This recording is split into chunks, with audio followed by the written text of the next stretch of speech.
Thanks very much. Sorry that our Tom Kennedy isn't here at the present time, but I'll take over. I'm Dave Makepeace. Thanks for staying this long. I appreciate it. Thank you to the Bali family for having us and being able to present this really exciting project to you today. We're Klondike Silver. This is the mill itself. It's a 100-ton per day mill. It's been there for about 70 years. It's still in very good condition. It last operated in 2013. And we've got all this lovely verbiage if you want to read it. And we have actually this sample here at our booth. It's 36 ounces to the ton silver. We're a silver, lead, zinc operation. We've been operating for 45 years as part of the Savannah. I was the chief geologist for 8 years during the 80s and know the underground section as well as doing all the surface exploration for the camp. For you, because we're in Vancouver, you may look at Klondike Silver, you think maybe the Yukon. Well, in actual fact, our main property is in southeast BC.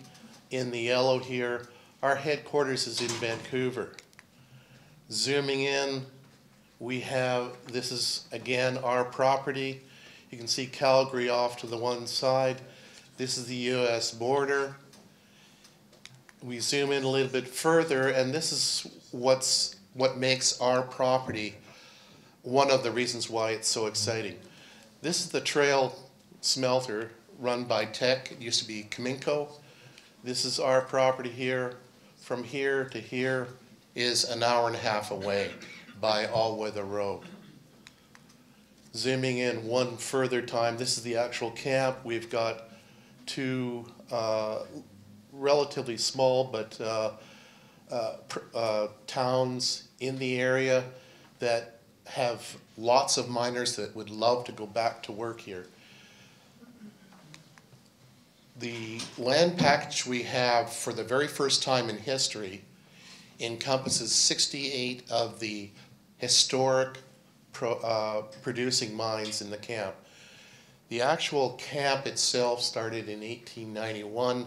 Unfortunately, because of the, when I took a look at the hotel here, we're actually newer.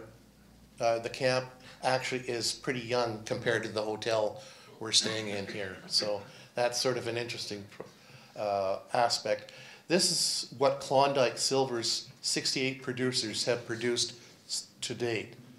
What we have is strictly the geology is a quartz argillitic sediment, and it's a series of veins, and one of the largest, or the main one, is the main lode. It's 9 kilometers long. We own 7%, or 7 kilometers of that, and of that, 1.5 kilometers has been virtually unexplored, primarily because of the rugged terrain, high altitude, very short field season for surface work. The main lode has all the main producers on it, and the one we have and the one I worked at is the Savannah Mine. This is the statistics, both in imperial and in metric. You can see that it's quite substantial. This is the grade, 14, this is over 45 years. Almost 14 ounces. We have 5 and 5 lead and zinc. Again, this is from the min-file government sources. These are our numbers. And this is our land package. And one of the other exciting things was, when I was working there, we didn't have all these claims. This is a claim-blocked mining camp. And that's why this camp basically died, because nobody could deal with your next door neighbor. They all wanted millions of dollars, and nobody had that. So if you were mining up to your claim boundary, you had ore in your face, sorry, that's it for the mine. So there's now huge potential to develop not only the Savannah, continue with the Savannah, but all these other structures along the way. Now, we promised a lot when Tom was here earlier in the year, and these are the things that we have been able to complete so far. A lot of the stuff is the two main items that are important to take away from this is we've created a geological model of all the historical data dating back to the 1890s, and we've done a LiDAR survey, so we have very good surface ground control. We've also been able to update the requirements for the Ministry of Mines for our permitted tailings pond and tailings or mine facilities. We have a license to operate as a mine compared with everybody else in BC. Trying to get permits now is very, very difficult and very time consuming. We've got all that. We've got power, we've got water, we have phone, we even have internet in the mountains. Turning to the LiDAR itself, we covered it this year. This is 240 square kilometers of very detailed topography, so we can actively do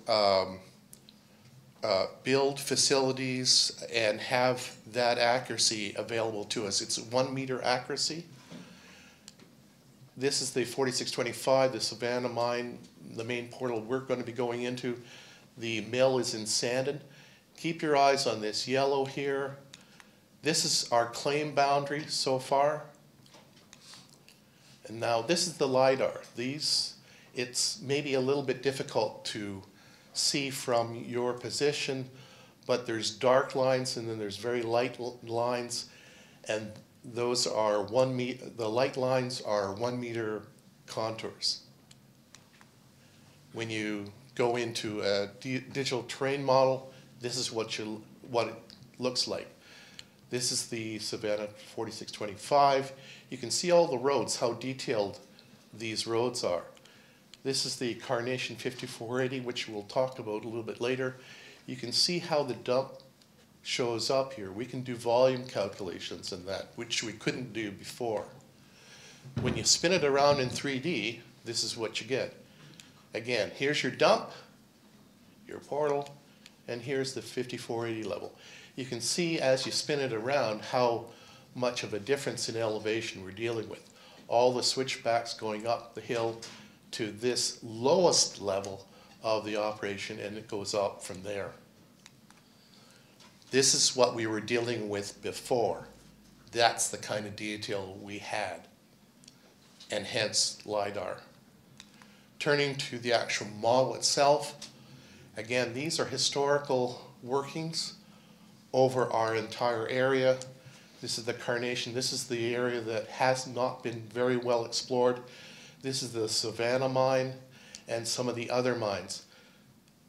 When you put on your ore bodies that from the old mines, this is what it looks like. When you put on your faults, again, this is interesting because if you take a look at this, the Slocan Star Silversmith, and then you look at these ones, you think, wow, isn't that great? And then you look at these faults, that's a 1,500-foot displacement. Now, if you had to find the offset of those veins in the good old days, you wouldn't be able to do that. And the only reason why they were able to do that was that all those mines came to surface and they were able to mine directly from the surface inwards. The Savannah Mine is the only mine in the entire camp that was found from underground. And so we're going to continue that process as we move forward. I've also put in all of our surface soil sampling that I did back in the 80s, And again, in 3D, you can see all these anomalies popping up in the Carnation area. Very little geochem over the Savannah, and nothing in this area here. If you spin it around again, what I've done is I put the old topography in a transparent mode, and you can see in closer up some of these older ore bodies, and there's the ones that were displaced 1,500 feet away. What we did to find the Savannah was to come in this green line here, which is our 4,000 level, and drill up, and then we found mineralization. Then we drove in from the hillside here in this way on the 4625 level, and here I put in all the drill holes we've done from underground. Again, turning our attention westward here, you can see the topography rising, and it's extreme. We've basically done all we can to explore from surface, but we have huge potential underground. And this is where our initial focus is going to be, and we're going to basically do the same thing we did for the 45 years that we were working the Savannah property. And by the way, the only reason why the Savannah property stopped producing was they did not continue with their underground development and underground diamond drilling.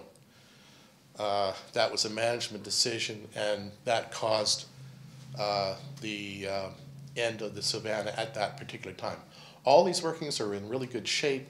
They have to be brought up to spec as far as the Ministry of Mines, but we're going to start here at the 4625 lateral and go in underneath the 5480 level, and we have, if you put in all the stopes within the Savannah into this red area, you can put 5 Savannahs in there. So if Savannah went for 45 years, and again, going back to the disclosure at first, it's a bit promotional, but you could have 5 Savannahs at 45.